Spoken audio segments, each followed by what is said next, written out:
this discussion is on prejudice, the roots of prejudice. Let me introduce you to the four participants. From Iceland is Bjorn. Bjorn, who always has something new up his sleeve and who told us last night that in Iceland you can fish for boiled trout. How do you do that, Bjorn? Oh, yes. There is, on one place on the north coast of Iceland, there is a cold brook, and there is a trout in the brook. And there is a nearby hot spring, and the water from the hot spring flows to the brook, and it floats on the surface on the cold water. And if you catch the trout, you can pull him up to the hot upper layer and let him stay there for 4 or 5 minutes, and then you will get boiled trout. But I can add that this is a story which we usually tell American tourists. Oh, so we won't take it too seriously. From Malaya is Lehup Swan, a Chinese girl who will be 18 tomorrow. From the Philippines is Patsy Pagaduan, who is the baby of the group, 15 years old, but close runner-up is Saroj Chawanaviraj from Thailand, who is really only 15 too. Now, roots of prejudice. We started this discussion, I guess, on the train going out to St. Louis when Saroj from Thailand happened to mention that when Thai people talk about Westerners, they never refer to us as he or she, but only as it.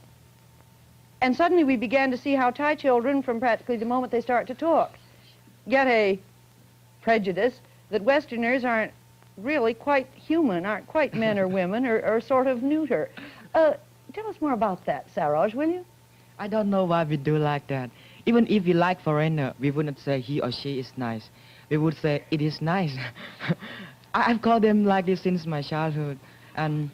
But after I came here and wanted to write a letter home to tell about my host students and the friends here, I thought there was no reason to call them like this, it. So I wrote he or she instead of it. But I wonder what my parents and my friends will think, because it doesn't sound familiar to Thai people at all. Do you know the color the water becomes when we wash rice in it? Yes, kind of muddy white. Yes. If one of our people behave in a Western way, we'll insult him by asking him, do you want to be the man with the rice water eyes? In Chinese, we do not refer to Westerners as white men. We call them red foreign devils. Why do you call us such interesting names? Well, you aren't really white, you know, you're more pink. And I think that in the beginning, when we saw people with light or reddish hair, it was strange to us because they do not have normal hair, which should be black. And we also refer to English monkeys. So. But tell me, Suwan, are Asian prejudice mainly against white people like me? Oh, no. You see, it seems to me that Malaya is a land filled with more prejudices than anywhere else in the world. The Chinese do not like the Malays because they do not eat pork, which is the favorite food of the Chinese. And one spiteful story suggests that the Malays were descended from the pigs, and that is why they don't eat them. And we have prejudices against the Japanese, of course. And many Malayans are anti-British, and we are very suspicious of the Siamese because we say that they use black magic, and also because they did not fight against the Japanese. Well, it's true that the Japanese occupied our country in the Second World War, but they did not destroy it. Our country had been destroyed by invaders so many times before. At first, everyone thought that Japanese might win, but after that we changed our mind because we saw that Japanese would be defeated. But that was because our love to our country only. But after that, there was an English expression to Siamese talk to call the best person who change easily. Oh, we are very ashamed of it. Please don't use it anymore. I understand why you are prejudiced against Thailand. You know we have some prejudice against the Chinese too. Oh, do you? What are they? There are so many Chinese in my country, and they run nearly all the business, and they are very, very noisy too. Oh. And when we get on a bus, and there is only a small space left, the Chinese will rush in and take it. And if we get up to give the place to a little children or an old man, the Chinese will rush in and take it too. And if I sit between the two Chinese and they know each other, they start talking without carrying people in the middle. and sprinkle so much saliva that I have to stand up. That's not fair, Saroj. You're referring only to the uneducated class, and I think you're generalizing too much. Well, the situation is quite similar in the Philippines. There are too many Chinese around and they control almost all the business and trade. That's why Filipinos have sort of some despise for them. That's not fair. How can you despise them just because they are, well, intelligent and initiative? Oh. I don't think that would be fair either. That would be generalizing too much. Well, we even have a popular rhyme which runs like this: Inchik beho tu lulaway. And no, it means that Chinaman ruling Chinaman. And no Filipino would be glad to be called a Chinese. Well, we wouldn't want a Filipino to be called a Chinese. Well, I think Filipino prejudice against Chinese dates back to the time of the Spaniards, when they were allowed to live only in the swamp area outside the walls of Manila. They had to pay higher taxes, and they had to go on forced labor for a longer time. Excuse me, Patsy, but in my country we have a quite different opinion of the Chinese. We always think of the Chinese as very wise people, with the men with long white beard. Well, I think it's because you really didn't have Chinese in your country, Yes, that you really didn't have close contact with them. That's why you have that impression. Perhaps you had close contact only with the, well, the poor people, the uneducated ones? No. The low class? No. The average, I should say. I'm not There's the noisy, rule, am I? not the exception. Well, bubble. Do you have any prejudices? We've given Lei Hup Swan kind of a bad time here now, but she seems to be taking it in her quiet way, may I say. Do you have any prejudices against other nationalities in the Philippines? Well, we have some prejudices against some people from India too. Well, in the Philippines, parents usually tell children awful stories about the Sikhs. By the way, they are those tall people from India who have long beards and wear turbans. Well, they usually say that these Sikhs catch children and put them in the sacks they always carry. I was always told this by my mother to frighten me into obedience when I refused to eat my vegetables, and it usually works. Well, war brought bitter feelings against the Japanese. Even nowadays in the Philippines, if a Japanese goes around unescorted in the slum districts of Manila, those crowded places, he wouldn't get out whole. He wouldn't only be killed, but he would be torn into pieces. He would be mobbed, and that's how they hate the Japanese because of the war. But there's a Japanese delegate in the forum who's just so sweet that I just can't keep a grudge against her.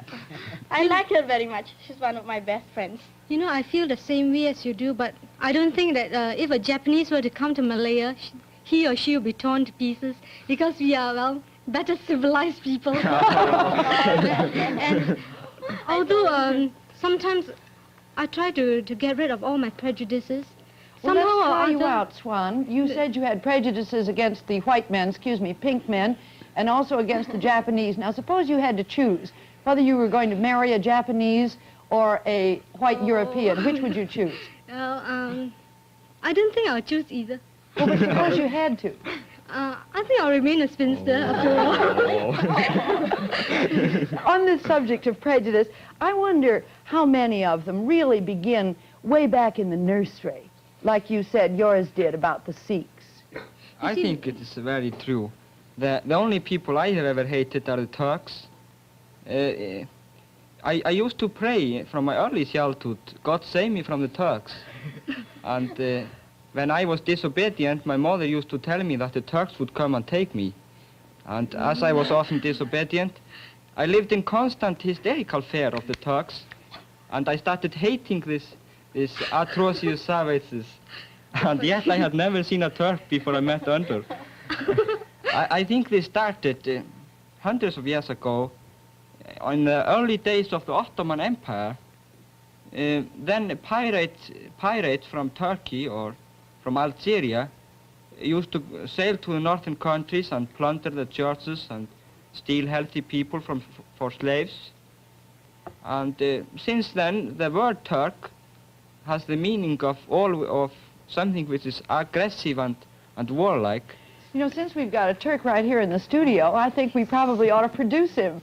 and you can't produce a Turk in 1958 without a Greek. So I'm wondering, Patsy, would you and Swan cede your places to Önder Güler from Turkey? And where's Önder? Here comes Önder. He's the one who was playing the mandolin at the opening of the program. That, by the way, is the Forum Blues that Önder composed shortly after he got here, and it's become almost our theme song. Everybody knows it. From Greece is Angeliki Layu. Now, go ahead, aggressive and warlike Turk. Did you follow fully what Bjorn said about Turks? Yeah, I was listening to him, and you know, we Turkish people would like very much for the other nations to see the difference between the Ottoman Empire and the modern Turkey today. Unfortunately, the people who don't know enough about the things that happened in the 20th century always mixed up their prejudices about the Ottoman Empire with their thoughts about modern Turkey. I just wonder if you do the same thing in Greece, Aike? Well, I just wouldn't say that we do the same thing in the same way in Greece. But it's interesting that one ocean and one continent across from Iceland, we still have kind of the same feeling towards the Turkish people. And I would say that it's kind of more natural for us because we really have suffered much during the 400 years of the Turkish occupation. And because we had to survive, our nationalism and our difference from the Turks, which came to be that we were better than the Turks, had to be stressed. And even today, if we see someone who doesn't eat in a very polite way, we usually say, "Are you a Turk?" And it works. And at school, when we study history, we usually say that the Turks have destroyed a great civilization, our civilization. And what is interesting is that some people get the idea that really they didn't have any civilization, any great civilization of their own, and that, well, they're not very well educated, and in general that no Turk can be any good. Also, another strong prejudice in my country is that the assurance that some people have that the Greek people, now and forever, is one of the most important and intelligent peoples on earth. It sounds pretty interesting, Yes, you know. I'm glad that the word Turk has a better meaning here in the United States than it seems to have in Greece and Iceland. Am I not right that the members of the Young Turk group in Congress are glad and proud to be called Turks? Yes. Anyway, we got bigger problems with bigger nations, so we don't hear the same kind of prejudice in our country against Greece.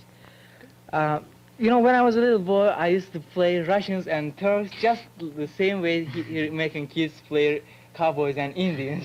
This shows that our biggest problem is with the people who are the biggest problem of the whole free world today.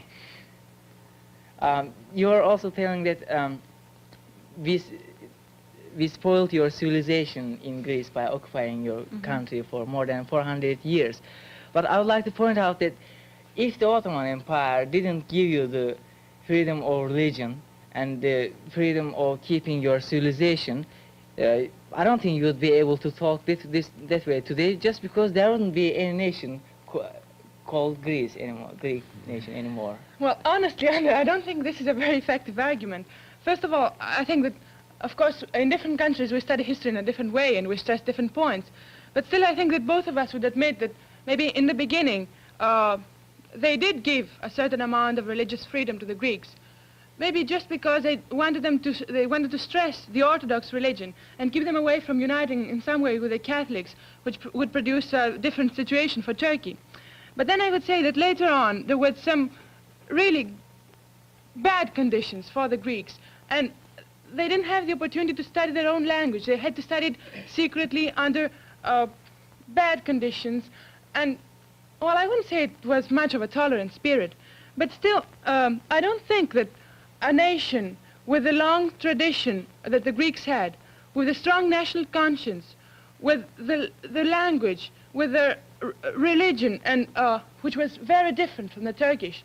And by the way, I think that you would admit that the Turkish civilization wasn't as great as the Greek at that time. I don't speak about today, I speak about that time. Well, I think it would survive if even after, under strong oppression, just because oppression can't limit the mind of people who have such a long tradition and who have to fight continuously as the Greeks had to fight. And I would say that after strong oppression, the nationalistic spirit just blossoms like the Greek, the Jewish, or anything else in the world. But tell me, you peaceful people, what about your feelings about the Cyprus dispute? Well, I would like to listen to the Greek point of view first. The Greek or mine? Well, I thought that your point of view was the same with the Greek point of view when I first met you in the beginning of the forum. Is there any difference now? Well, there's difference in all of my opinions and ideas in 6 weeks. Really, Anyway. Ike? Yes, certainly. And I think this is one of the most important things that this forum has done to us, to most of us. Well, go on. Forgive me for interrupting. Well, I would say that our strongest argument, the strongest argument of the people of Cyprus, is that every human being has the right to the right of self-determination. And I would say that, of course, the situation now in Cyprus is very difficult because of the strong conflict between the Greeks and the Turks. But as some British people admit, and as we point out in Greece, I don't know what you say in Turkey, this problem really didn't exist some years ago, but it began to exist just because the British aroused it, so that they could divide and rule. And I would say that now that Great Britain doesn't have hold of the situation anymore.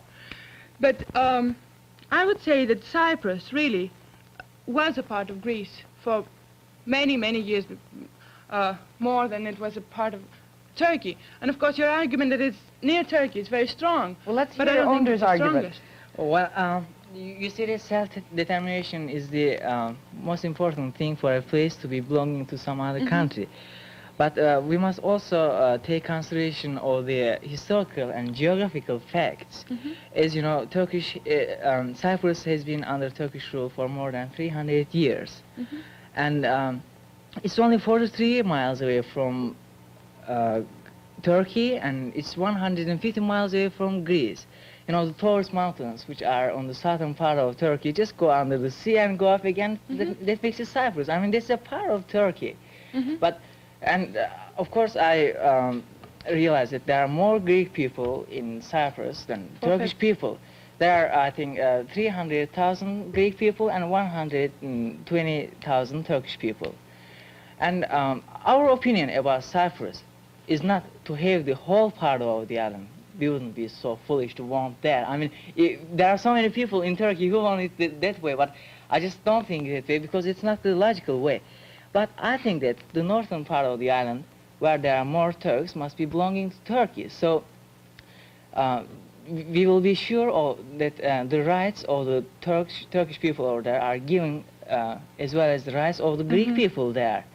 And I mean, if we have that part of island, we won't have so many things. I mean, there will be just a few more grapes and wine in Turkey and that's all, but we will be spending much money to defend that part of the island against the other nations who don't want real peace over the world. You could realize how bad it would be if Russia had a base in Cyprus and control all the Europe. And as you realize, Turkey has a strong army, and if Greece has Cyprus, Turkey will be defending that part of the world against Russia indirectly because of NATO. But if we have it, we will be defending that part of the world against Russia very well. Don't you think that NATO is able to defend Cyprus? Well, if we will be in Cyprus, then we will be able to defend it by ourselves and by NATO. Defended by the British. May I speak, please? Well, first of all, I don't see why we wouldn't be able to defend Cyprus, as we are able to defend Greece, and we were able to defend it even after the after the disaster that had come after the Second World War. I won't go very far into that, but I would say that your historical argument is not too strong, because Greece, first of all, was under Turkish occupation for 400 years, and I still think that Turkey does recognize Greece as a nation now, and as a country now. And as for the geographical, it's strong, but look at Pakistan. It's divided by India. Still, it's one country, one nation. And, well, I don't think that many people in the island would really like the partition of the island. And I don't think that Greece would like for the island what I would like for it. Well, my point is that for some years, Cyprus could be sort of independent nation under the control of NATO.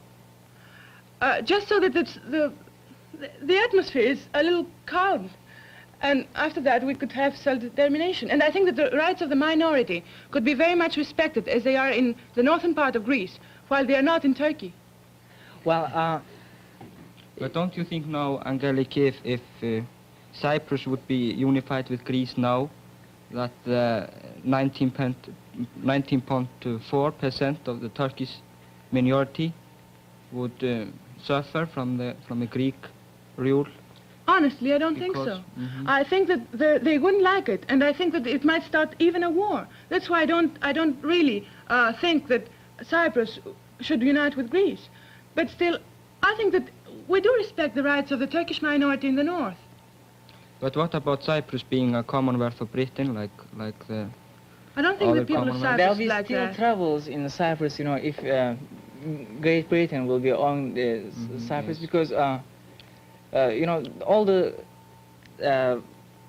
fights and everything in Cyprus are because of just because the Great Britain does not give the same rights to every individual in the island, and that makes the problem. And as we are in the NATO with Greece, and I think it would be the best way to divide the island in two parts. I don't want the whole part of the island, but just a part of it.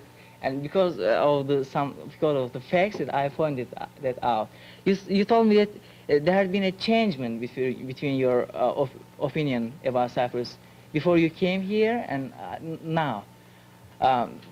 Would you please explain that to us? I mean, what difference did you feel you had by being here in the United States just about 2 months? Well, when I refer to the difference, I'd rather refer to the difference between my prejudices against Turks, which weren't very strong when I came here, but they're less stronger now, much less stronger. Still, I think I've understood much better, and that really it's not a solution to for Cyprus to unite with Greece right now. I mean, I had a vague idea, but I wasn't that sure. I've got to interrupt you. We've only got a few minutes more, and we've been talking so much about prejudices about each other's countries. I wonder if each of you could quickly, starting with you, Bjorn, tell us whether you have some prejudices against Americans because of Americans in your country. Yes, I think that it's not really against Americans, it's only against the American GIs who remain in the country. You say there is I would say, segregation. The American, they have a town of their own in Keflavik, their air base, and every Saturday there comes a group of Americans to our capital town. Well, who segregates who? I don't. There is I think we dislike the Americans. It is because of in the wartime. It's strange to say, but in the wartime when the American took over the defense of Iceland, we asked, the Icelandic government asked for, as I have been told, for troops who were under good discipline.